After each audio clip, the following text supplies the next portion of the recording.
तज्जयति परं ज्योति समं समस्तैर्णन्तपर्यायं दर्पणतलैव सकला प्रतिफलति पदार्थमालिका यत्र। पुरुषार्थ सिद्धि उपाय जी महान ग्रंथ विराजमान है। अपनी चर्चा सम्यकत्व के 8 अंगों के ऊपर चल रही है। यह सम्यक दृष्टि जीव इन 8 अंगों को स्वभाव से धारण कर लेता है, क्योंकि जिसने एक को धारण किया है, एक को प्राप्त किया है, उसके बाकी के सहज में प्राप्त हो जाते हैं, प्रकट हो जाते हैं। इसके लिए अलग से कुछ करना नहीं पड़ता है। कल हम वात्सल्य अंग की चर्चा कर रहे थे। वात्सल्य अंग के अंतर्गत आचार्य देव कह रहे हैं कि इसे प्रीति होती है, वात्सल्य होता है, हर्ष होता है, अनुराग होता है। किसमें? तो कहते हैं जो मोक्ष सुख का साधन है, ऐसे धर्म में, ऐसे अहिंसा में और ऐसे सभी साधर्मी जन में। साधर्मी जन की परिभाषा ये नहीं है कि मतलब जो हमें अच्छा लगे वो साधर्मी जन नहीं। जो धर्म के सन्मुख है वो साधर्मी। फिर वो कोई भी रहो, जिसकी अभिलाषा इस संसार सागर से पार होने की है, यथार्थ सुख को प्रकट करने की है, ऐसा सब साधर्मी। और वो कोई भी रहो, उन साधर्मियों के प्रति इसे सहज में हर्ष होता है, प्रीति होती है। सामान्य जीव को प्रश्न हो सकता है कि हमें धर्म में प्रीति होने का क्या कारण है। तो ज्ञानी जीव कहते हैं यह धर्म क्या नहीं करता है। इस जीव का अनादिकाल का जो दुख है, अनादिकाल का जो संसार है, अनादिकाल की जो भव पीड़ा है, अनेक अनेक गतियाँ, अनेक अनेक योनियों में जन्म मरण आदि करना, क्षुधा तृषा रोग आदि से परेशान होना, जरा आदि से, उससे बाहर निकालने का एकमात्र साधन यह धर्म ही है। यह धर्म ही उसे उत्तम सुख में धराता है। तो ये क्या नहीं करता है इस जीव के लिए। तो इसीलिए इस धर्म में जो उसे अनादि के दुख परंपरा से दूर करने के लिए एकमात्र सहायभूत है, और इस पूरे विश्व में और कोई सहायभूत नहीं है, ऐसा स्यादवाद वाला धर्म जो वस्तु स्वरूप को भली भांति बताता है। दुख क्या है, दुख का कारण क्या है, दुख के अभाव का उपाय क्या है, अनंतों ने कैसा उपाय किया, ये अच्छे से बताते। इसीलिए इस धर्म में इसे प्रीति होती है और कोई दूसरा कारण नहीं है। और अहिंसा में क्यों प्रीति होती है? क्योंकि हिंसा जब जब होगी स्वभाव से विमुख होगी, और जब जब निश्चय अहिंसा होगी स्वभाव के सन्मुख होगी।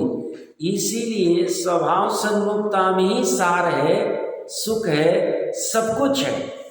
और स्वभाव से विमुख में ही असारता है, दुख है, पीड़ा है, क्लेश है, खेद है। इसीलिए हिंसा से रहित जो अहिंसा है, इससे इसमें प्रीति होती है और दूसरा कोई कारण नहीं है। साधर्मी जनों में प्रीति होने का एकमात्र कारण कि वो स्वयं मोक्ष मार्ग में चल रहे हैं, आगे बढ़ रहे हैं। हमें भी उनके जीवन को देख के जरूरी नहीं वो शब्दों में हमें कुछ कहेंगे और फिर हमारा कल्याण होगा। वो बिना कुछ कहे ही साधर्मी जीव अपने मोक्ष मार्ग में बढ़ रहे हैं। उनको देख के हमें भी लगता है कि इस मोक्ष मार्ग में, इस सुख के मार्ग में हमें बढ़ना चाहिए। इसीलिए इन साधर्मी जनों के प्रति उसे हर्ष होता है, प्रीति होती है, वात्सल्य होता है, अनुराग होता है, और दूसरा कोई कारण नहीं। साधर्मी से कोई धन आदि चाहिए नहीं, साधर्मी से कोई उसको स्वार्थ नहीं है। बस सहज में अनुराग होता है कि देखो ये जीव, हम यहाँ दलदल में फंसे हुए हैं, इसी 5 इंद्रिय विषय कषाय में लिप्त हो रहे, और ये देखो इससे पार होने का कैसा सुंदर उपाय कर रहे। ऐसा देख देख के भी उसे हर्ष होता है, अनुराग होता है, और दूसरा कोई कारण नहीं है। अपने प्रकरण पे आ जाते हैं। 29 नंबर का श्लोक हमने अन्वयार्थ पढ़ लिया था। देखिए क्या कह रहे। मोक्ष सुखरूप संपदा के कारणभूत। यथार्थ संपदा क्या है? संपदा कहो, संपत्ति क्या है? यथार्थ संपत्ति मोक्ष सुख। और मोक्ष सुख की संपदा की प्राप्ति का उपाय क्या है? व्यापार आदि करने से, असीमसी कृषि करने से, दान व्रत शील तप करने से, पंच परमेष्टि की भक्ति भावना करने से के उससे यथार्थ मोक्ष सुख की संपदा मिलेगी नहीं। मोक्ष सुख की संपदा प्राप्ति का एकमात्र उपाय अपना अनादि निधन तत्व है, जो अनादि से शुद्ध है, परिपूर्ण है, निष्कर्म है, निर्दोष है, बंध मोक्ष से रहित है। ऐसे अनादि निधन तत्व का प्राप्ति होना, श्रद्धान होना, यही मोक्ष सुख की संपदा प्राप्ति होने का एकमात्र उपाय है। और ये उपाय कहाँ से मिलेगा? तो बोलते इस मोक्ष सुख के संपदा का कारण किससे होगा? ये तो बोलते धर्म से होगा। जिनेंद्र भगवान के द्वारा बताए गए धर्म से ही होगा, अन्य धर्म से नहीं होगा, क्योंकि वहाँ एकांत है, क्योंकि उनको प्रमाण की समग्र वस्तु पता नहीं, उनको स्व वस्तु का भी भली भांति ज्ञान नहीं है, पर वस्तु का भी भली भांति ज्ञान नहीं है, क्योंकि यह विश्व अथाह है और ऐसे अथाह विश्व को प्रत्यक्ष, सकल, संपूर्ण, तीन काल का जानने की सामर्थ्य सर्वज्ञ के पास ही है।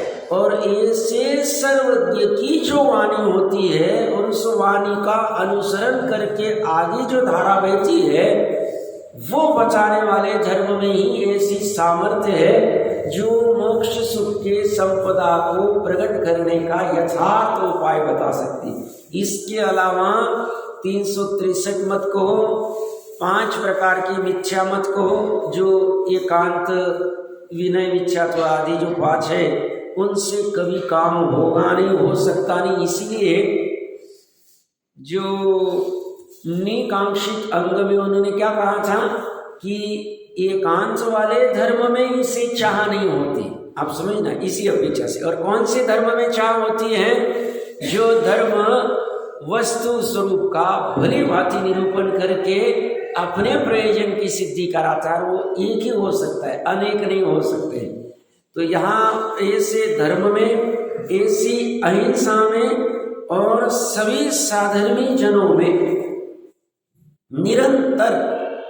निरंतर होनी चाहिए। ऐसा नहीं कि पर्टिकुलर टाइम पे हमें उनके प्रति प्रीति उत्पन्न होवे, साल में 2-5 दिन हो जावे, या दिन के सुबह हो जाए शाम को नहीं हो, ऐसा नहीं। उससे वो प्रीति उनके गुणों की वजह से, उसकी वस्तु, उसके स्वरूप की वजह से निरंतर बनी रहती, निरंतर प्रीति होती। वो प्रीति की क्वालिटी अलग है। निश्चय धर्म, निश्चय अहिंसा जो आत्मा का स्वभाव ही है, उसमें तो प्रीति होगी, होनी चाहिए, क्योंकि उससे ही काम होने वाला। और ऐसे निश्चय धर्म का, ऐसे निश्चय आत्मज्ञायक स्वभाव का बचाने वाला जो व्यवहार धर्म है, जो व्यवहार अहिंसा है, जो साधर्मी जन है, उनमें भी प्रीति होती है, क्योंकि वह उसी का अनुसरण कराने का, प्रतिपादन कराने का भाव कराते। तो निरंतर बिना रुके उत्कृष्ट, निकृष्ट नहीं, उत्कृष्ट परम वात्सल्य अथवा प्रीति का आलंबन करना चाहिए। आलंबन हो जाता है, भाषा ऐसी है, करना चाहिए। ऐसा लगता है कि बलजोरी कर रहे, बलजोरी नहीं कर रहे, ये करना चाहिए, होना चाहिए। ऐसा क्यों कहा? देखो, जिसको निश्चय सम्यक दर्शन हो गया ना, उसके 8 अंग प्रकट हो जाए, क्योंकि अंदर में वहां तो बाहर में हो गए। अब किसी किसी का निश्चय सम्यक दर्शन नहीं प्रकट हुआ, तो उसे क्या कह रहे हैं? तू ये अंग प्रकट करने का प्रयास कर, तू निशंकित निकांक्षित इस अंग को, ये व्यवहार अंग है, इसको प्रकट करेगा तो तुझे इसके प्रकट होने में इजी पड़ेगा, काम हो जाएगा। क्योंकि ये परंपरा कारण है, ये साक्षात कारण है 8 अंग प्रकट करने का, और ये परंपरा। इसलिए क्या करें? ऐसा करना चाहिए, ऐसा होना चाहिए। तो यह भाषा ऐसी चलेगी, बट भाव वही पकड़ना है, ये आलंबन करना चाहिए। टीका में देखिए, मोक्ष सुख की संपदा के कारणभूत हिंसा रहित जिण प्रणीत धर्म में तथा उस धर्मयुक्त सभी साधर्मियों में उत्कृष्ट वात्सल्य निरंतर रखना चाहिए। धर्म कैसा होना चाहिए? तो जिन प्रणीत, जिनेंद्र के अलावा और किसी के प्रणीत नहीं होना चाहिए। कोई कहेगा साहब जिनेंद्र तो है नहीं, हम कैसे माने कुंद देव का जो धर्म है जिन प्रणीत है। टोडर मंजी साहब ने जो बताया जिन प्रणीत है, कैसे माने हम पुष्पदंत भूतबली जी का? तो कहते तुम प्रयोजनभूत तत्व का निर्णय करो, तत्व का निर्णय कर लोगे तो तुम्हें समझ में आएगा जिन्होंने देवगुरु धर्म तत्व का, सात तत्व नौ पदार्थ का, स्व तत्व पर तत्व का और आपा तत्व का निरूपण बराबर किया है, जो तुम्हारे ज्ञान में तुम निर्णय कर सकते हो तर्क युक्ति अनुमान से, समझना उनका बाकी का भी सही, और वह जिन प्रणीत ऊपर से ही आ रहा है। मान लो किसी ने कुछ मिला भी दिया है तो ज्ञानी जी उसकी प्रवृत्ति नहीं चलने देते। जो पारखी होता है, टोडर मंजी साहब की भाषा में पहले अधिकार में, जो रत्नों का पारखी होता है वो ठगाया नहीं जाता, वो बराबर निकाल लेगा इसकी क्या गड़बड़ है। तो यहाँ पे कौन सा धर्म होना चाहिए? जिन प्रणीत। और जिन प्रणीत धर्म कैसा है? हिंसा रहित, ना भाव हिंसा ना द्रव्य हिंसा। भाव हिंसा क्या है? राग द्वेष, आत्मा के बाहर आना भाव हिंसा। शुभ राग भी भाव हिंसा, अभी छूटेगी नहीं, श्रद्धा की बात चल रही। दान वृक्षिल तब का भाव भी भाव हिंसा है, बट अभी तीव्र हिंसा को छोड़ने के लिए हमने मजबूरी में लिया हुआ आदन है। ये कब तक लेंगे हम ये गणिलना? जब तक हम स्वभाव का आधार नहीं ले लेंगे, स्वभाव के सन्मुख नहीं हो जाए, तब तक ये हमें करना पड़ेगा। ये छठवें गुण स्थान तक इनको पता नहीं, ऐसा नहीं। छठवें गुण स्थान में मुनि राजों को भाव लेंगे, मुनि राजों को भी भाव हिंसा होती, उनको भी 28 मलगुण खुलने का भाव होता है, उनको सब समझ में आ रहा है, श्रद्धा में एकदम क्लियर है, ज्ञान में भी जानने में आ रहा है, ये सब करने योग्य नहीं। बट अभी इस गणिलना का आधार यो लिया है, जब तक शपथ श्रेणी नहीं चढ़ जाए तब तक हम आलम्बन लेंगे। वो प्रवचन सार जी के चरणायुक्त चुलिका में आता है ना, हे निशंकित, हे निकांक्षी, हम तुम्हारा आलम्बन कब तक लेंगे? सम्यक दर्शन के 8 अंग ज्ञान के, जब तक तुम्हारे प्रसाद से हमें शुद्ध आत्मा की अनुभूति नहीं हो जाती, शुद्ध उपयोग नहीं हो जाता, जब तक हम इनका आलम्बन लेंगे ये गणिलना रूप चलेगा। वो छोटा बच्चा कह रहा है, हे गणिलना, हम तुम्हारा आलम्बन कब तक लेंगे? जब तक हम अपने पैरों पे नहीं चलने लग जाए। जैसे ही चलने लग जाए वो गणिलना छूट जाएगी हमारी, छोड़ना पड़ेगा नहीं। ऐसे ही इसका है। तो ये जो हिंसा रहित जिन प्रणीत धर्म में तथा उस धर्मयुक्त सभी साधर्मियों में उत्कृष्ट वात्सल्य निरंतर रखना चाहिए। भावार्थ में कह रहे हैं, गोवत्स जैसे प्रीति का नाम वात्सल्य है, जैसे बछड़ी की प्रीति से गाय सियने के सन्मुख चली जाती है और विचार करती है कि यदि मेरा भक्षण हो जाए और बछड़ी की रक्षा हो जाए तो अत्युत्तम। ऐसी प्रीति धर्म और धर्मात्माओं के प्रति होनी चाहिए, जो तन मन धन सर्वस्व खर्च करके अपनी प्रीति को पाले। अपना तन, अपना मन, अपना धन सब कुछ खर्च करने को तैयार हो जाए, बट वो धर्म की प्रीति, धर्म का अनुराग छूटना नहीं चाहिए। वो बंधुमती का पिता अपने को लगता है 108 करोड़ कैसे छोड़ सकता है? धर्म की प्रीति, धर्म की ऐसी प्रीति है कि यही मेरे लिए सब कुछ, यही तारने वाला है, ये छूट जाए तो मेरे प्राण निकल जाए, मेरा कुछ भी नहीं रहे। ऐसी प्रीति उसको होती। तो उसमें धन क्या है? कुछ नहीं देखा जाता। भाव मन आदि से, तन से जितना जैसा कर सकते, ये वैयावृत्ति आदि के भाव भी तभी आते हैं साधर्मी जनों के, या जो भी होते हैं एक दूसरे की वैयावृत्ति। वैयावृत्ति का अर्थ ऐसा नहीं समझना, हम बहुत नैरो माइंड से सोचते हैं वैयावृत्ति करना मतलब पैर दबाना। पैर दबाना थोड़ी वैयावृत्ति होती है। वैयावृत्ति का सदाशिव दास जी ने बहुत अच्छे से चर्चा की हुई है। वैयावृत्ति की तीसरे नहीं 5वें अधिकार में होनी चाहिए, देख लेनी चाहिए वहाँ पे। प्रकरण क्यों कह रहा हूँ मैं? तो ये उसे सहज में जितनी अपनी सामर्थ्य, उस सामर्थ्य को यूज करके पूरा कर देता है, पूरा अच्छे से करता है। और ताकि स्वयं में भी ऐसी अनुराग प्रीति रखता है और इस तरह से ये अपनी प्रीति को पालता है। ये अपनी 29वें नंबर के श्लोक वात्सल्य अंग के ऊपर चर्चा हुई। इसके बाद में अंतिम अंग है प्रभावना अंग। ये प्रभावना अंग में निश्चय व्यवहार का बहुत अच्छा समन्वय किया गया है। एक बार इसका पाठ करते हैं।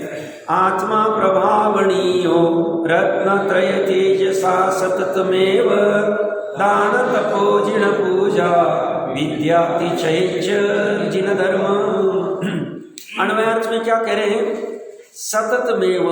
आप बार बार अगर देखोगे आठों अंग में निरंतर निरंतर निरंतर सतत आदि आदि नित्यम ये शब्द आ रहे हैं। ये कुछ ये द्योतक है। जब ये हमें छूट जाए तो समझना कहीं ना कहीं हमारे सम्यक दर्शन में दोष आने की संभावना है। वो तो एग्जैक्टली जानेंगे। इसलिए जो भी कुछ करेगा निरंतर करेगा। ये कोई धर्म जो है ये कोई 2 दिन करने की बात नहीं। अच्छे समझना कि 2 दिन कर ली। जैसे आजकल का ट्रेंड क्या है, लौकिक पढ़ाई में, मतलब मेरे को अच्छा याद है भाई, एक बार 4 महीने पढ़ाई कर लो सीए की, एग्जाम दे दो, एग्जाम पास हो गए, फिर हमें कोई टेंशन कुछ करना नहीं। सामान्य क्या है, इतना काल कर लिया हो गया। ये कह रहे ऐसा नहीं है, धर्म ऐसा नहीं है। क्योंकि अभी जो सिद्ध आदि कर रहे हैं, अरंच आदि कर रहे हैं, धर्म कर रहे हैं कि अधर्म कर रहे हैं? सब उनको कहाँ ये करना पड़ता है, देव पूजा गुरुपास्ती वाला धर्म, ये क्या क्या कहा। अरे वो जो वस्तु के स्वभाव रूप में परिणमित हो रहे हैं उनका धर्म है। वो धर्म उन्होंने ऐसा ग्रहण किया अनंत काल तक कभी वो धर्म छूटेगा नहीं, छोड़ने की आवश्यकता नहीं और कोई ऐसा भाव ही नहीं आए। ऐसे ही धर्म जो है ये ऐसा ही है जो निरंतर करने योग्य, निरंतर सतत। इसमें अगर हमें क्लेश आता है, देखो द्रव्य क्षेत्र काल भाव की कमजोरी है वो अलग बात हो गई। कुछ अपने में असात आदि का उदय हो गया, सामर्थ्य नहीं रही, कुछ प्रतिकूलता तीव्र आ गई, उसमें कोई चारित्र की अपेक्षा से कुछ नहीं कर पा रहे, वो अपनी कमजोरी। बट श्रद्धा उसी समय भी डंके की चोट यही कहेगी करने योग्य तो यही। कौन सा धर्म? ये छोड़ने योग्य नहीं, मैं कर नहीं पा रहा हूं, ये मेरी कमजोरी। वो उदय की विचित्रता में अपने आप को कमजोर पाता है वो जीव। बट बाकी ये प्रकरण श्रद्धान का चल रहा है। श्रद्धान में कोई भी कंफ्यूजन नहीं होता, श्रद्धा अड़ी होती है। वो 3 लोग 3 काल ऊपर से नीचे हो जाएं, श्रद्धा हिलती नहीं। श्रद्धा का ऐसा कमाल है। वो एक बार अहम दे दे अच्छे से तो बाद में बाधा ही नहीं हो। इतना महत्व है, इसलिए तो श्रद्धान की इतने गुणगान। शास्त्र है चरणानियोग का, और बात करें सम्यक दर्शन की। क्रियाओं की बात हम बाद में देखेंगे। हम पहले सम्यक दर्शन की बात करेंगे। ज्ञान की और चारित्र बाद में आए। चारित्र की पूर्णता भी बाद में होगी, श्रद्धा की पूर्णता पहले होगी। चौथे गुना स्थान में श्रद्धा की पूर्णता, शैक सम्यक दर्शन पूरा हो गया। चौथे गुना स्थान में शैक सम्यक दर्शन आ गया, वही श्रद्धान 13वें में, वही सिद्ध अवस्था। बदल कुछ भी नहीं हुआ, कुछ भी नहीं चेंज, इतना सा भी चेंज नहीं हुआ। शैव शमिक में चलमल आघाड़ हो सकते हैं, कोई प्रॉब्लम नहीं, रहने दो। बट सर्वज्ञ की आज्ञा है कि फिर भी उसका सम्यक दर्शन बना है, हम मान लेंगे। और ऐसा ही स्वरूप। तो ये जो प्रभावना अंग में क्या कह रहे हैं, सततमेव, निरंतर, बिना थके, हर्ष। इसके बाद धर्म की बात आवे, कोई भी कुछ कहे। मान लो कोई एकदम एक कल्पना करते हैं,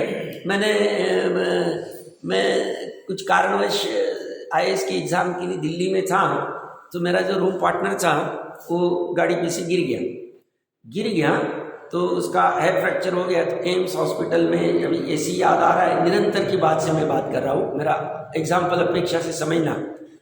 तो वहाँ पे मैं उसको लेके गया था, साथ में था तो लेके गया था उसको। तो वहाँ पे हम लोगों को हमारा नंबर लगने में, एम्स गवर्नमेंट हॉस्पिटल है, तो 10-12 घंटे लग गए हमारा। वो मतलब वो डॉक्टर आके देखे, फिर प्लास्टर करे, जो भी कोई प्रोसेस होगी उसमें लग गए 10-12 घंटे। तो उस समय में वहाँ पे मैं खड़ा था, तो ऐसी चर्चा सब देख रहे थे क्या चल रहा है। तो वहाँ पे जो डॉक्टर पढ़ाई कर रहे हैं वो 36 घंटे की ड्यूटी करते हैं। डॉक्टर साहब को पता ही होगा कि उनकी पढ़ाई के समय में उनको निरंतर, मतलब सुबह अगर 8 बजे आ गए तो दूसरे दिन 4 बजे तक वहीं पे रहना, वो पूरी ड्यूटी, बीच में भोजन आदि करेंगे, 1-2 घंटे का कुछ सोना है सोएंगे, उनको ट्रेनिंग का मान्य होता है। ये 36 घंटे तक निरंतर। तो बहुत से डॉक्टर जो हम सुबह आए थे वो बोलते हम कल सुबह से ये कर रहे हैं, हम नहीं, अभी वो आएंगे वो देखेंगे, जो भी कुछ चर्चा चल रही थी। मैं इतना सब क्यों कह रहा हूँ, इतना थका हुआ है जीव, इतना। और फिर भी कोई कहे धर्म की बात करे, कोई भी चर्चा करे, चलो तत्व की चर्चा करनी, चलो अपने को ये चर्चा करनी, उत्सुक तैयार, बताओ आप क्या करें। ऐसी प्रीति, ऐसा हर्ष, ऐसी उसको सहज में ऐसा हो जाओ, इसमें हम सोने की भी भावना होगी, कितने भी थके रहेंगे तो ये करने को तैयार। हम सामान्य लौकिक में क्या करते हैं, पिताजी अगर व्यापार आदि से बहुत थक गया है और बच्चे ने कुछ कहा, कुछ करना है, अब थका नहीं, इच्छा नहीं हो रही नहीं, बट उसके प्रति राग होता है, प्रीति होती है, अब वो भूमिका अनुसार चलेगी, लौकिक की इमीडिएटली नहीं करता। अभी बोलते बोलते जैसे वो एम्स का उदाहरण याद आया, वो डॉक्टर के 36 घंटे की ड्यूटी के बाद भी वैसे ही बचपन में किसी रिलेटिव के यहाँ गए थे छुट्टियों में, तो अब उसको बख्शा बख्श समझना थी, मेरी अपेक्षा समझना उदाहरण की। तो वो उनका बच्चा या बच्ची क्या कहती थी, मेरे पिता को रात को 12 बजे भी मैं बोलूँ मुझे आइसक्रीम खाना है तो मेरे लिए वो कहीं भी चले, कितनी भी थके रहो, कुछ भी रहो, कर ले। अनुराग होता है, राग होता है, भूमिका अनुसार क्या चलेगा उसकी बात नहीं। तो हमें आश्चर्य होते, हमारे पिता तो कुछ करती नहीं ऐसा, इनके तो 11 बजे भी चले जाते हैं आइसक्रीम लेने को। सामान्य देखा देखी की चलती, बट तब अज्ञान दशा थी। मैं प्रकरण कहां से कह रहा हूं, अनुराग के लिए जीव कुछ भी कहीं करने को तैयार है, ऐसा अनुराग सम्यक दृष्टि को धर्म में होता है, प्रवाह आता है, उसको रस आता है, ऐसा सहज में आ जाता है, लाना नहीं पड़ता।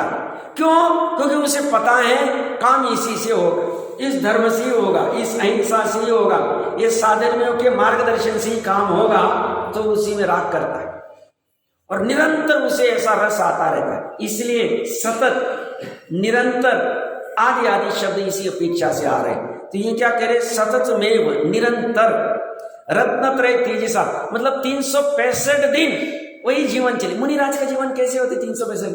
अपने को तो भी रहते हैं साहब, अभी अष्टानी के विदेश लक्ष्य है, अभी अष्टमी है, चतुर्दशी, उनको कोई नहीं हुआ तिथि। क्या कारण? उनका सतत बस 2 ही काम है, शुद्ध उपयोग 28 मिनट, शुद्ध उपयोग 28 मिनट, शुद्ध उपयोग। 1 कोटि पूर्व की आयु, 1 कोटि पूर्व कितना है, कितना काल है? 8 वर्ष में दीक्षा ले ली, भावलिंगी हो गए, सम्यक दर्शन 7। ऐसे कितने ही जीव होंगे महाविदेश क्षेत्र में? 1 कोटि पूर्व कितने आयु है? 1 पूर्व कितनी है? 14 डिजिट वाली अंक संख्या है, इतने वर्ष है, 70 लाख 70 56,000 56,000, उसके आगे और 70, इतने वर्ष एक पूर्व में होते हैं।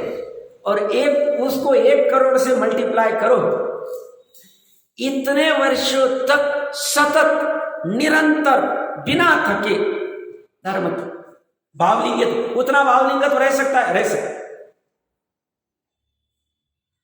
उनको इसीलिए कोई नहीं रहता है कि आज अष्टमी तो आज ये करना है, कल चतुर्दशी तो ये करना है, कुछ नहीं। हमें करना पड़ेगा, क्योंकि हमें बीच बीच में ये ब्रेक लगाने के लिए आते हैं। भैया तू सुसाट होके कहाँ भाग रहा है, तुझे मनुष्य को किसके लिए मिला है?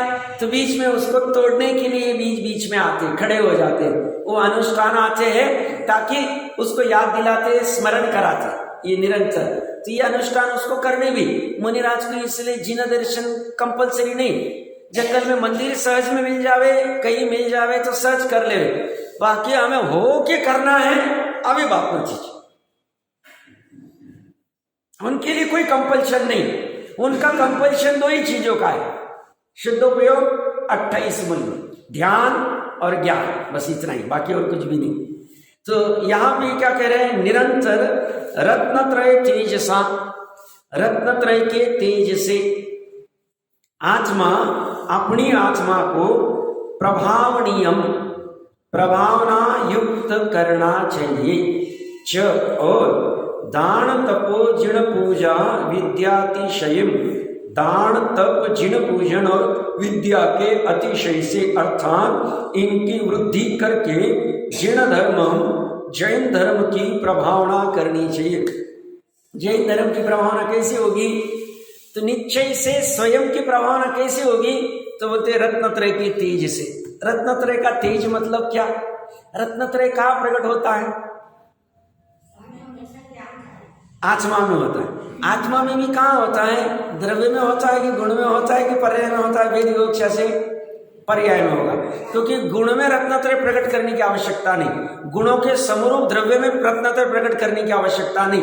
रत्नत्रय से पर्याय में करना है, क्योंकि पर्याय में अनादिकाल से विकार चलता आ रहा है, राग द्वेष मोह के भाव चलते आ रहे हैं। उस विकार का अभाव करना और अपने परिणति को वीरागी वितरागी रूप परिणत करने का प्रयास करना, मतलब अपने परिणामों में मोह राग द्वेष का घटना या नाश होना और अपने स्वभाव सन्मुखी परिणति होना, यही ये रत्नत्रय का तेज है। तो इसमें रत्नत्रय में सम्यक दर्शन ज्ञान चारित्र है, तो अपनी श्रद्धा ज्ञान चारित्र की पर्याय प्रचुरता से आत्मा के सन्मुख होने का प्रयास करे, स्थिर होने का प्रयास करे, बाहर में अनावश्यक उलझे नहीं।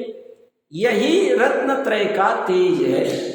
बाहर में ना कोई पाप आदि कार्य का, अब अशक्य अनुष्ठान अलग बात, अशक्य मतलब जैसे निचली भूमिकाएं गृहस्थ आदि की, वहाँ आरंभ आदि हिंसा होगी जो भूमिका अनुसार खान पान आदि के संदर्भ में आजीविका में होती, बट उसके अलावा बाकी के इसमें न रह के वह अपने रत्नत्रय को प्रकट करने के लिए, उसका तेज बढ़ाने के लिए निरंतर प्रयास करता है। स्थिरता, चौथे गुण स्थान वाले की रत्नत्रय की जितनी स्थिरता है, जितना तेज है, उससे ज्यादा पंचम वाले का, उससे ज्यादा छठवें का है, उससे ज्यादा सातवें का है, और ऊपर उत्तर बढ़ता जाता है।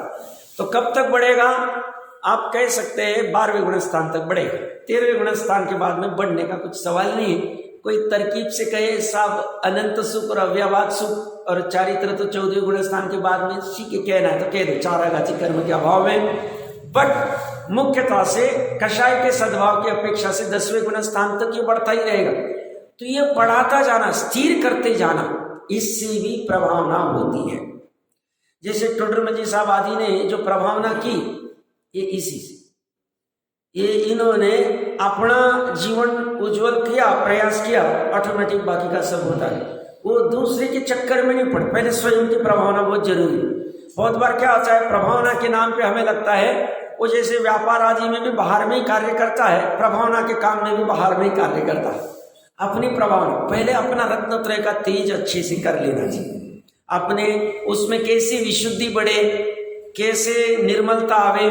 और हमने थोड़ा बहुत ज्ञान कर लिया, थोड़े बहुत शास्त्र पढ़ लिए, उसी से संतुष्ट नहीं होना चाहिए, क्योंकि अथाह ज्ञान के सामने ये कुछ भी नहीं।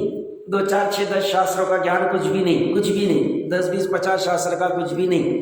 12 अंक का ज्ञान देखिए और केवल ज्ञान के सामने, तो वह जीव निरंतर ज्ञान के तेज से मतलब पांडित्य प्रदर्शन से नहीं, अपने ज्ञान के तेज से, जिसमें अपना स्वानुभव होता रहे, आत्मा जानने में आता रहे, निरंतर उसका भान रहे, ऐसे ज्ञान के तेज से, सम्यक ज्ञान के तेज से, ऐसे सम्यक श्रद्धान के तेज से, जिसमें श्रद्धा उत्तर उत्तर स्थिर होती जाए, उसके चलमल आघाड़ दोष भी घटते जाए, क्योंकि चलमल आघाड़ दोष में भी असंख्यात लोक प्रमाण भेद, उसमें बहुत सारे क्वालिटीज होंगी, अब वो केवल एग्जैक्ट ज्ञान है, उसमें वो दोष कम करता जावे और निर्मलता लाता जाए। और चारित्र में भी स्थिरता, आत्मा में कैसी स्थिरता होगी, और उपचार से बाहर में अपनी परिणति में जो अपनी क्रिया होनी चाहिए, मन वचन काय से, आत्मा के भाव मुख्य है, और उसके निमित्त से बाहर में होने वाली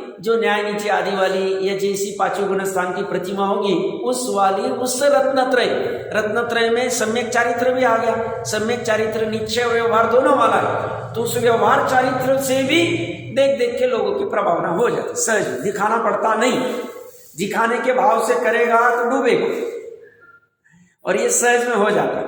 तो वो क्या करता है, निरंतर रत्नत्रय के तेज से अपनी आत्मा को प्रभावना युक्त करता है। उसकी प्रभावना क्या है, तो अपनी आत्मा में वो तेज का प्रदीप्त होना, मतलब बढ़ना, और दान तप, जड़ पूजन और विद्या के अतिशय से अर्थात इनकी वृद्धि के लिए जैन धर्म की प्रभावना करना चाहिए। तो विद्या आदि के अतिशय क्या, जैसे पुष्पदंत जी, भूतबली जी, कुंद आचार्य देव है, ये बाकी के अपने अकलंक आदि देव है, इन्होंने जो भी शास्त्र आदि की रचना की विद्या के अतिशय से, ये नहीं रहे थे हमारी संपत्ति यही। आज इस संपत्ति के बलबूते पे समझदार जीव के लिए जैन धर्म की महिमा आज भी, जो समझदार उसे समझता है, क्योंकि इसी के बलबूते पे है। नहीं तो हमारे क्या, हमें कल्पना करो ये क्षेत्र में 7 तत्व वस्तु व्यवस्था नहीं बताए जाते थे, करनाल युग के धवला, महाधवला, जय धवला, षटखंडागम नहीं रहते थे, हमारी क्या ताकत थी, हम सामान्य जैसे रहते थे। तो ये विद्या का अतिशय उनके पास विद्या थी और सहज में उनको ऐसा राग आ गया और उन्होंने ये रचना कर दी। समय सार की रचना करके अनंतों ने जिससे अपना कल्याण किया, सुख प्रकट किया, मोक्ष प्रकट किया, उस विषय वस्तु को खड़ा कर दिया। और धवला, महाधवला, षटखंडम आदि की रचना करके उन्होंने उस पर्यायों की विचित्रता कितनी है, कैसे कैसे चलता है कर्म आदि का, जीव के कैसे कैसे पुद्गल और जीव के निमित्त से कैसे कैसे 14 मनस, मार्गणास्थान, गुणस्थान, 3 लोक के कैसे विचित्रता है, कैसा फैला हुआ है, उसका यथार्थ निरूपण कर दी। तो ये विद्या का अतिशय हो गया। विद्या की वृद्धि करा के उसमें जितने भी शास्त्र आदि थे, उसकी वजह से दान, तप, जिन पूजन, दान आदि में आहार दान, अभय दान, औषधि दान या ज्ञान दान आदि करके भी ये कर सकते। ज्ञान दान आदि में भी हम जितना स्वयं भी अन्य को भी करा सकते हैं, कराना चाहिए, उसमें गोपन नहीं करना चाहिए। ज्ञान दान करने से स्वयं का ज्ञान भी बढ़ता है, ये नक्की, विशुद्धि बढ़ती है, निरंतर परिणाम उसमें रहते हैं। मैं अनुभव करता हूँ, मगर 45 मिनट की चर्चा करनी रहती यहाँ पे, बट निरंतर वही भाव चलते रहे, क्या चर्चा करनी आज, क्या विशेष बिंदु दे सकते हैं, तो ये अपनी विशुद्धि का कारण है। तो इसमें निश्चय भी काम हो जाता अपना, और व्यवहार से होए तो होए, नहीं होए तो नहीं होए। प्रकरण कहाँ से चल रहा है, तो ये ज्ञान दान, और इसमें निर्लिप्त भाव से करता है, रिटर्न में कुछ चाहिए नहीं कि हमने इतना दान किया तो हमारा ऐसा नाम होना चाहिए, हमारी ऐसी महिमा होनी चाहिए, हमारा सत्कार होना चाहिए, हमें स्टेज पे बुलाना चाहिए, हमें पद देना चाहिए। तो उसको दान का स्वरूप ही समझा नहीं। दान का स्वरूप अच्छे से समझना है। 2 बार नहीं, 4 बार नहीं, 10 बार पढ़ना। सदा सुखदास जी ने 30 पन्नों में बहुत अच्छा लिया। 167 से 197 पेज होना चाहिए, जहाँ वैयावृत्ति का प्रकरण था। बहुत अच्छा, मतलब पात्र किसे कहते हैं, देने योग्य, दान देने योग्य क्या है, दातार कैसा होना चाहिए, विधि कैसी होनी चाहिए, उसके भाव कैसे होने चाहिए, पूरा सब मैच। इसीलिए तो वो अकृत पुण्य मिथ्या दृष्टि अज्ञानी होगा, केवल ही जानते हैं, बट हम स्थूल रूप से कह रहे। वो इतनी सी खीर दे रहा है और इस साथी से ज्ञान का मतलब ये हो रहा है। वो कुंद देव एक शास्त्र बस दे रहे, बट साथी से भाव देखो, परिणामों का सब खेल है। और हम इतनी सारी जिनवानी छपा के कर रहे हैं, और हम इतना सारा आहार आदि दान दे रहे हैं, बट हमारे परिणामों में जैसा होना चाहिए, द्रव्य जो दान में दिया जाने वाला है वो जैसा होना चाहिए, सामने वाले पात्र आदि का नहीं होगा, काम नहीं होगा। तो इसे ये सब ज्ञान होता है सम्यक दृष्टि को। इसलिए बराबर यथा योग्य पात्रता आदि देख के सब बराबर से। मैंने कभी कहा होगा, एक कोई परिचित का फोन आया था, बोले अपने बच्चों के बाल है, ये बाल को कैंसर आदि लोगों के बाल निकल जाते तो उनके लिए दान दिए तो चलेंगे क्या? तो मैं बोला नहीं देना चाहिए। अपने ऐसे जिनागम में ऐसी कोई दान किसका देना, ये भी बहुत समझदारी होती। आप समझना कहाँ पैसे का दान देना चाहिए। तो मैं बोला नहीं, ये बालों में तो संरक्षण जीव होते पाए जाते, और इसलिए बाल आदि का स्पर्श हो जाए तो अंतराय आदि वो सब देख लेना चाहिए। अगर आहार आदि में आए तो अंतराय आदि आती है। बोला नहीं देना चाहिए। बोले ऐसा सब कहा कैसे? मैं बोला ये दान का प्रकरण तो उनको शेयर किया था, कितना पढ़ा क्या नहीं पढ़ा वो अलग बात है, मैं प्रकरण क्यों कह रहा हूँ, समझता ही नहीं दान कहाँ देना है। अब जैसे हमने दान दे दिया अभी पंच कल्याण किया हवा कहीं भी दान दे दिया, मान लो 50 लाख दे दिए, 1 करोड़ दिए, अब उसमें से 80% पैसा बैंड वाले को, स्टेज वाले को, लाइटिंग वाले को, वो खाने पीने वाले को, ड्रोन वाले को, फोटोग्राफर को, शूटिंग वाले को खत्म हो गया, काम ही आए। वो दान निरर्थक है, भोगों में चला गया वो। क्यों? वो शूटिंग करके वो देख के और वो 5 इंद्रिय विषय का ही सेवन कराए, क्योंकि उसमें दिखेगा रसगंध वर्ण, शरीर दिखेगा, कपड़े दिखेंगे, आभूषण दिखेंगे, नाच गाना दिखेगा, उसमें तो वापस पोषण किसका कर रहा है? वो खर्च कहाँ गया? पैसा कहाँ खर्च होना चाहिए था? ऐसी जगह पे खर्च कर देता। 50,000 रुपए का बैंड लगा दिया साहब, 1 नंबर का बैंड लगा। अरे भैया ये क्या महिमा करने की बात है? प्रभावना कैसी करनी चाहिए ये समझ में नहीं आता है। आप देखना पंच कल्याणक में अगर 100 रुपए का खर्चा होता है तो 60, 70, 80 रुपया ये बैंड वाला फोटोग्राफर सुदीप जी ने लिया है। प्रमाण बड़ा या विवेक बड़े में अच्छे से लिया, पढ़ना चाहिए। दान की भी समझ नहीं है, बस देखा देखिए सब इन्होंने ऐसा दान किया, इनका नाम हो गया। अरे 2 दिन नाम चलता है, बाद में कुछ नहीं, वो संपत्ति ऐसी चली जाती है। अवक्ष आदि में सभी बेकार काम हो जाते हैं, तो ये सब नहीं करनी चाहिए, समझना चाहिए। आज क्या है, हमने भी पंच कल्याण किया होगा यार, आज हमारे 100 रुपए खर्च किए होंगे, उसमें से 50-60 रुपए कहाँ चले गए? कोई उसका लेना देना नहीं। अब विचार करना, इसलिए विवेक रखना। विधान आदि कुछ भी रचते तो ये समझना चाहिए प्रभावना के नाम पे कैसे कर रहे, क्या कर रहे, सब देखना चाहिए। हम विवेक बड़ा होना चाहिए, विवेक बड़ा है, विवेक को सजग रखना चाहिए एकदम, उसको ज्ञानी विवेक है।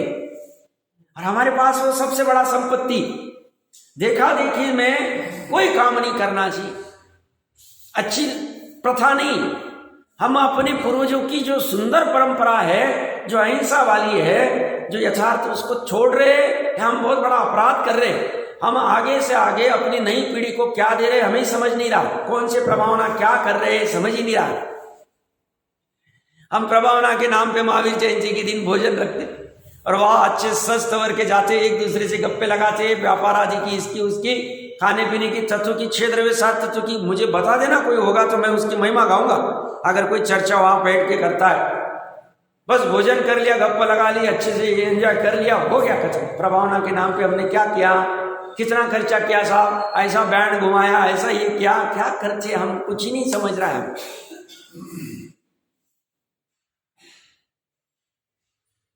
प्रकरण कहां से चल रहा है? प्रभावना, दान। प्रभावना का भी स्वरूप समझना चाहिए गंभीरता से। निश्चय स्वरूप क्या कहा? रत्नत्रय। अपना रत्नत्रय, दूसरे का नहीं, अपना तो पहले करो। और उसके लिए हम कितना समय साहब, उसके लिए समय नहीं हमारे पास। हम हमारा उद्देश्य दूसरा है, मनुष्य भोग। ठीक है भैया, उद्देश्य वो है तो वो करोगे, क्या करें। तो ये दान से, तप से, मासोपास आदि तप करके ये इतने ये महिमा आती है जीव को। देखो ये कैसे तप, ये भी तप है। रात्रि भोजन त्याग करके ये तप है।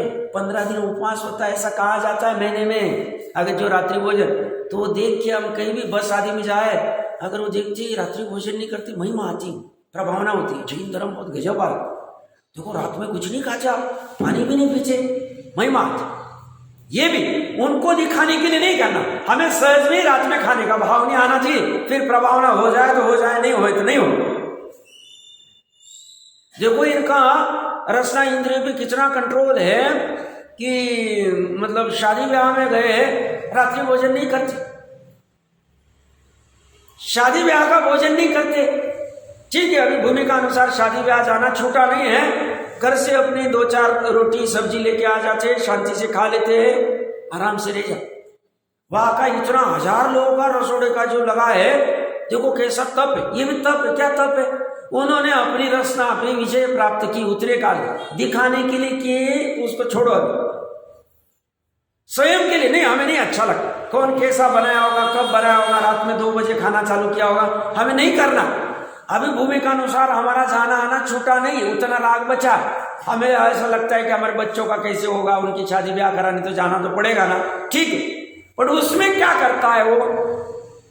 घास आदि होगा वहां जाएगा ही नहीं, अपना फॉर्मेलिटी के लिए जिसको मिलना, हाँ भैया आके गए, मिल लिया, पॉकेट दे दिया, हो गया, निकल गया, काम खत्म।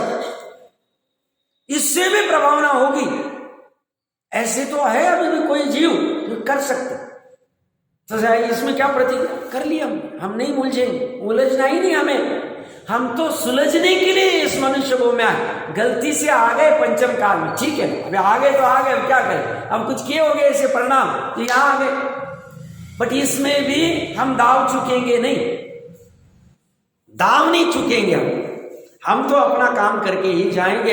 ऐसी भावना इस समय दृष्टि रत्नत्रय के धारी इस जीव को निरंतर होती, ये करता ही रहेगा। ऐसा नहीं कि सम्यक दर्शन होने के बाद ये सब करेगा, उसके पहले ही उसको ये सब भाव आने लग जाते, चालू हो जाते। सम्यकत्व सन्मुख अंतर्मुहूर्त पहले होगा, उसके पहले ही उसको ये भाव आना चालू हो जाते, जिसे गर्भित शुद्धता में बनारसी दास जी ने लिया हुआ, ज्ञान की गर्भित शुद्धता और चारित्र की गर्भित शुद्धता दोनों पकड़ लेना, दोनों आ जाती है उसको, आराम से आ जाती है। ठीक है, बाहर में उसको ग्रंथि भेदनी होती तब तक नहीं कहा जाएगा, बट काम उसका चालू हो गया, काम उसका चालू हो गया है। तो इस तरह से दान तप जिन पूजन में भी जैसे शालीनता आदि रखी जाती है, अपने आप पे आज भी बहुत अच्छी शालीनता है, अच्छा लगता है बिना काम के। नहीं तो कई पे 1-2 बार ऐसे ही जाने में आया, वो कहाँ नाचते क्या करते बिंब के सामने, कैसे कमर हिलाचे और यंग माचाए बहने, और देखने वाला फिर वो तो जिन बिंबों को देखना चालू करके इनको ही फिर वो सिर का कहाँ चला जाता है, क्या होता है, ये सब फालतू धंधे नहीं करने जिन पूजन में। तो जिन पूजन की वो शालीनता, मेन प्रयोजन क्या था, वो पूजन रखने का, वो विधान रखने का, वो भूलना नहीं चाहिए। वाह, नहीं तो हमारे घर का विधान है पूजा ने, और पता चला सुबह सुबह ब्यूटी पार्लर में जाके तैयार होके आ गए, ऐसा उद्योग नहीं कर। अपनी शालीनता से हमें वो पूजन इसलिए कर रहे हैं, हमारा माथा हुआ ठीक नहीं रह रहा है, या भगवान का दर्शन करके वो कुछ सुन के हम स्थिर हो पाए, इसलिए हम आए यहाँ। ये भी समझ में आना चाहिए, एक एक चीज लिखी नहीं जाएगी, ये तो थोड़ा लिखते हैं और समझता ज्यादा है, एक एक चीज की नहीं जाती, कहीं नहीं जाती, समझना चाहिए। क्या कह रहे हैं, ये दान तप जिन पूजन और विद्या के अतिशय से अर्थात इनकी वृद्धि करके जैन धर्म की प्रभावना करना चाहिए। तो जैन धर्म की प्रभावना हम अच्छे वस्त्र आभूषण पहन के उससे नहीं होगी, हमारे अहिंसा से होगी, हमारे भावों से होगी, हमारे मतलब जो भी हम कार्य क्रिया कर रहे हैं वहां उससे होगी, बाकी की सब चीजों से नहीं होगी। और हमें ये प्रयास करना चाहिए, रास्ते पे माताओं बहनों नाचना बंद कर देना चाहिए। अभी जो बाकी का तो कोई समझ नहीं सकते, पर अपने माताओं बहनों ने इतना विवेक रखना चाहिए, समझना चाहिए, शील आदि की अपेक्षा से भी प्रभावना के नाम पे कुछ भी डोलना नहीं चाहिए। डोलना अलग है तो अलग से कहीं कर लेना चाहिए, वो धार्मिक आयोजनों में नहीं करना चाहिए। नहीं, उससे हम अपना तीव्र बंद करते, अवर्णवाद करते धर्म का, अवर्णवाद दर्शन मोहनीय कर्म का तीव्र आश्रव का कारण कहा है, आप समझना। हम भूल में नहीं रहना चाहिए, वस्तु स्वरूप ऐसा ही वो कर्म कहते, हमें समझता कुछ नहीं, श्रेणी को समझा रहे, हमें कुछ नहीं समझ रहा है, तुमने ऐसे भाव किए मस्ती में हम बंद गए, खत्म हो गई बात। अब तुम भोगते रहना 84,000 वर्ष से, तो तुम सुधर गए इसलिए ठीक हो गया, नहीं तो तुमको 33 सागरोपम तक चस्का लगाती थी बात। ये तो बाद में तुम्हारी मति ठीक हो गई, परिणामों को ठीक किया तुमने, तो तुम्हारा उतना संकट टल गया और बाकी का ये हो गया। नहीं तो हम किसी को छोड़ते नहीं, पार्श्वनाथ भगवान को छोड़ा नहीं हमने, नवनुभव तक कमट ऐसी नहीं आ रहा था, वो तो पार्श्वनाथ भगवान की भी कर्म छे उदय में। अब वो क्या छे वो तो शास्त्र मेरे पढ़ने में नहीं, किसी के होंगे तो देख लेना चाहिए। प्रकरण क्या कह रहे, कोई छूटता नहीं, व्यवस्था ऐसी है कर्मों। तो इसलिए जो कुछ हमें करना, हमें अपना देखा देखी तो करना ही नहीं। लोक मूर्ता की शक्ति प्रमाण चर्चा हुई है, हर जगह लगा लेना। मैंने तो अपने प्रयास जितना कर सकता है किया, हमने अपना लगा लेना। ये मूर्ता है, देखा देखी थोड़े काल चलेंगे, ऐसी पंचम में हट जाना, बस उदासीन हो जा, उलझना ही नहीं, बस यही अपना समझदारी। हम तो किसी का विरोध करने के चक्कर में पड़ेंगे, हमें करना ही नहीं, क्या करेंगे इस चक्कर। तो यहाँ पे कह रहे ये विद्या की इसकी वृद्धि करके जैन धर्म की प्रभावना करना चाहिए। रत्नत्रय के तेज से निरंतर अपनी आत्मा को प्रभावना संयुक्त करना चाहिए। रत्नत्रय तेजसा सततम एव आत्मा प्रभावणीयम। और दान तपो जिण पूजा विद्यातिशयीम जिण धर्मम प्रभावणीयम तथा दान तप जिण पूजा विद्या चमत्कार आदि से जैन धर्म की प्रभावना करना चाहिए। कोई कहेगा साहब चमत्कार तो अच्छा नहीं होता है, बात पता है जहां जैसा प्रयोजन हो। चमत्कार तो कुंद देव ने भी करवाया था। गिरनार जी के वहां पे जो बुलवाया था कि एकमात्र दिगंबर जैन धर्म ही सही। वाद देख लेना चाहिए प्रथमान योग से। चमत्कार तो वैसे समनभद्र आचार्य देव ने भी किया था, जब जैसी आवश्यकता पड़े। प्रकरण सन वो ख्याति पूजा के लिए नहीं करते, आप समझना। अगर कोई ख्याति के लिए पीछे आदि का चमत्कार मंत्र तंत्र करे और उससे तो वो तो अपनी ख्याति के लिए कर रहा है, वो काम का नहीं। ये चमत्कार आदि प्रसंग कैसा है? तो प्रसंग है कि जहां पे वो कह रहे कि तुम्हें इसको वंदन करना पड़ेगा, ये पिंड को। तो कह रही ये पिंड मेरा नमस्कार नहीं सहन कर सकती, समनभद्र आचार्य देव कह रहे। तो जैसे ही वो चालू किया तो चंद्रप्रभ भगवान की मूर्ति आदि वो सब प्रथमान योग से देख लेना चाहिए, चर्चा आती है।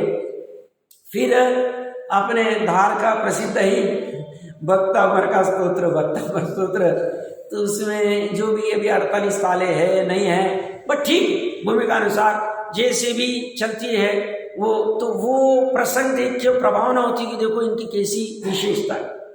जैसे वादिराज मुनिराज, उन्होंने कुछ चमत्कार किया नहीं, सहज में वो उनका कुष्ठ रोग आदि चला गया, सहज में महिमा हो गई। गजब इनकी मुनिराज, हम तो कुछ अलग ही समझ रहे थे। तो भूमिका अनुसार जैसा जो चलेगा वो देख लेना चाहिए। अकलंक देव ने भी किया चमत्कार, तारा देवी से बुलवाया था जो भी होगा वो कलश शादी में जो भी कोई स्थापना की थी, जो भी रहेगा प्रथमान योग से कहने की बात है। बट अभी तो ऐसे कुछ रहा नहीं चमत्कार कि इतनी विशुद्धि नहीं। तो ये जो भी बाहर में चमत्कार के नाम पे कोई भी मंत्र तंत्र गंडा ताबीज करते, जैन धर्म में होके भी अच्छे पद पे होके भी, अच्छा पद मतलब अपेक्षा समझना मेरी, तो वो करते तो स्वयं भी संसार बढ़ा रहे हैं और बिना काम का वो श्रोताओं को या जो भी उनके झांसे में आ रहे हैं वो भी डूबने के काम चल रहे हैं। तो वो नहीं, चमत्कार तो सहज में ही कुछ हो जावे, सहज का तो बात अलग है। बाकी इसमें सामान्य जी उलझता नहीं। विष्णु कुमार जी को तो पता भी नहीं था, बट वो प्रकरण कब कुछ आता है उस समय में भूमिका अनुसार किया जाता है। बट इमीडिएटली जैसे काम होता है स्थिरता की जाती, स्थिरता करके प्रथमान योग में आते कि उसी भाव में मोक्ष चले गए। जो भी कुछ प्रकरण होगा देख लेना चाहिए। मैं इतनी सब चर्चा क्यों कर रहा हूं? तो चमत्कार के चक्कर में निरर्थक नहीं पड़ना चाहिए। सहज में विशुद्धि से हो जावे और प्रसन्न कुछ हो जावे, जहां यश नाम कीर्ति आदि ख्याति की कोई भावना नहीं है, सहज जिन धर्म का ये होना चाहिए तो कर दे, नहीं तो नहीं कर। जैसे गोपाल दास जी बड़े आदि के पास में कमाल थी, तो उन्होंने चमत्कार मतलब वो वाणी की विशेषता थी कि वहाँ 1500 जीव 1000 जीव जैन धर्म में आ गए और जो भी कुछ ऐसे प्रसंग सुनने में आते, तो ऐसा करने में तो कोई बाधा नहीं, वो तो विद्या का अतिशय कहा जाए। तो ऐसा आपके पास है तो करना चाहिए, नहीं है तो अपने आत्मा का रत्नत्रय का तेज तो करना ही चाहिए, सहज में होना चाहिए। बाकी ये भी एक है, दान करने के चक्कर में बहुत से जीव पैसे कमाते और पैसे पंचम काल में मुख्यता से अन्याय आदि से आते, तो कहते ऐसा दान करना नहीं चाहिए। तो हम दान करेंगे साहब 100 रुपये में 50 रुपये की दान की भावना है, इसलिए हम 100 रुपये कमाते हैं। तो कह रहे ये मत करो, सहज पुण्य के उदय से तुम 50 कमाते हो, उसमें 1 रुपया दान नहीं दोगे चलेगा। तुमने 50 रुपये न कमाने का भाव, पाप से अन्याय से, वो भाव तुम्हारा दानी और तुम्हारा दान भावी, तो तुम्हें लगता है तो अन्याय का करना, अन्याय का कमा के दान देने में क्या प्रॉब्लम है साहब? वो तो ऐसी हालत हो गई, नहाना है तो इसलिए पहले कीचड़ लपेट लो और फिर नहाना ही जाना है, तो मूर्खता है। ऐसे ही पाप के काम करके धन कमा के कर्मों का कीचड़ लपेट लो और फिर दान करके नहा के और वो शुद्ध हो जाओ, ये एकदम गर्व, इससे कुछ होगा नहीं, काम नहीं होगा। तो वैसा चक्कर में पड़ना नहीं चाहिए। आजकल ये भी बहुत चक्कर है, सब हमने इतना दान करवा दिया, इतना खर्चे ना, हम तो पैसा तो, और सब दान वालों को तो, मंदिर वालों को, इसको उसको तो 2 नंबर का ही चलता है, तो क्या मिलेगा। अब उस पर ज़्यादा उलझ नहीं रहा हूँ, वो प्रकरण अलग से कभी जब चलेगा जब देख लेंगे। मेरी बात इतनी सी है, दान में कितना दिया ये महत्वपूर्ण नहीं, भावों की महत्वता है, भाव और पात्र आदि की सब महत्ता है, वो सब ध्यान में रखना चाहिए। भावार्थ में क्या कह रहे हैं, प्रभावना अर्थात अत्यंतपने प्रकट करना, उत्कृष्टपने प्रकट करना, अपने आत्मा का अतिशय तो रत्नत्रय के प्रताप बढ़ाने से प्रकट होता है, और जैन धर्म का अतिशय प्रचुर दया दान से उग्र तप करके, बहुत धन खर्च करके, भगवान की पूजा करवाकर, शास्त्राभ्यास करके तथा निर्दोष देवादि चमत्कार से जैन धर्म की महिमा प्रकट होता है। ये जो मुनिराज के जो सम्यक दर्शन के 8 अंग है और श्रावक के दोनों के समान, ऐसा नहीं कि मुनि के कोई अलग 8 अंग है और हमारे अंग है, ऐसा नहीं। मुनि क्या करते हैं, रत्नत्रय का तेज प्रकट करके प्रभावना करते। उनके पास पैसे नहीं तो दान देने का मतलब वो सवाल ही नहीं, उनके पास ज्ञान दान देना है तो वो कर सकते, उन्होंने कुंद कुंद आदि याद कर लिया बाकी उनके पास मुख्य ही। इसलिए धर्म क्या है, तो हम भाव लेंगे मुनिराज के पास में करेंगे यही धर्म। क्यों, न धर्मो धार्मिक बिना, धर्मी के बिना धर्म होता ही नहीं।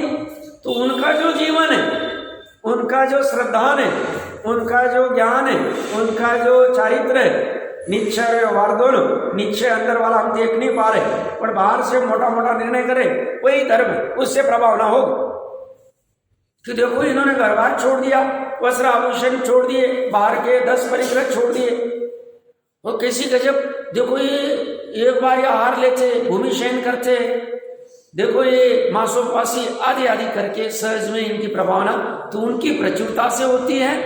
हम लोग प्रचुरता से नहीं कर सकते गृहस्थ अवस्था में, बट जितनी यथाशक्ति वह हमने करनी चाहिए।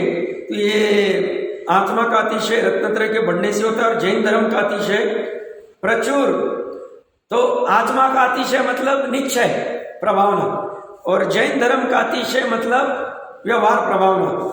दया दान से उग्र तप करे, दया दान से कह रहे दया का दान देना, हम वो बिना देखी चींटी को मार सकते थे, पर हमने नहीं की, प्रचुरता से। मैंने प्रथमानी की कोई घटना कही थी ना, कोई व्यक्ति को गलती से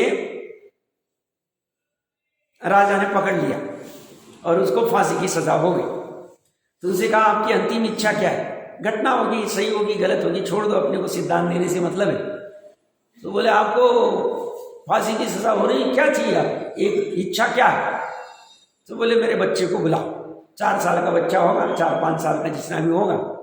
उसे कहा उस जज के सामने, बेटा ये चींटी को मार दो तो ये मेरे को छोड़ देंगे, नहीं तो मेरे को फांसी पे लटकाने वाला। वो 5 साल 4 साल का बच्चा कहता है पापा मैं चींटी को नहीं मार सकता हूं, हो गई प्रभाव। जज बोला जब इसका 4 साल का अबोध बालक भी ये मार नहीं सकता है तो ये ऐसा गुनाह कैसे कर सकता है। इमीडिएटली वापस रीचेकिंग कराई और जो भी हुआ होगा उससे छूटी। प्रकरण कहां से चल रहा है, दया, दया दान, ये भी प्रभावना का कारण है।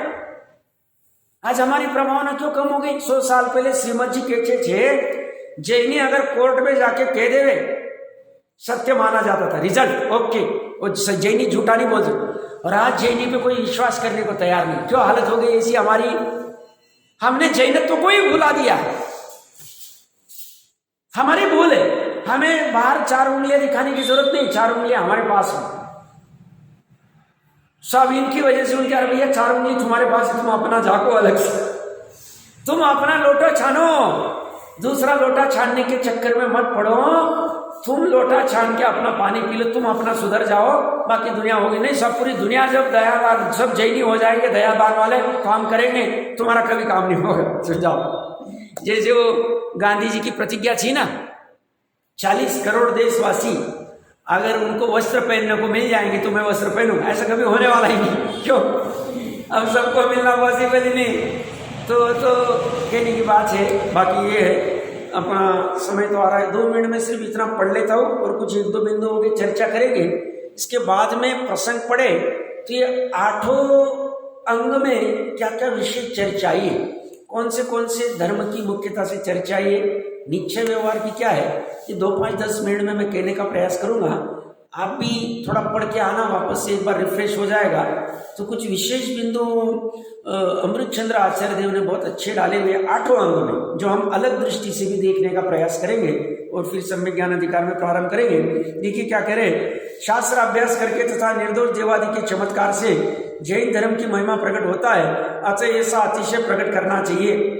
इस प्रकार सम्यकत्व के 8 अंगों का वर्णन किया है। यह 8 अंग किसी सम्यक दृष्टि के संपूर्ण होते हैं, किसी के थोड़े होते हैं, किसी के गौण रूप से तथा किसी के मुख्य रूप से होते हैं।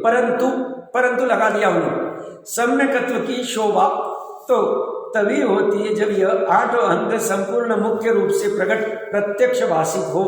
ये लाइन बहुत महत्वपूर्ण है, इसमें चर्चा करेंगे। इस भांति सम्यकत्व अंगीकार करने के पश्चात धर्मी गृहस्थ को क्या करना चाहिए आगे कहेंगे।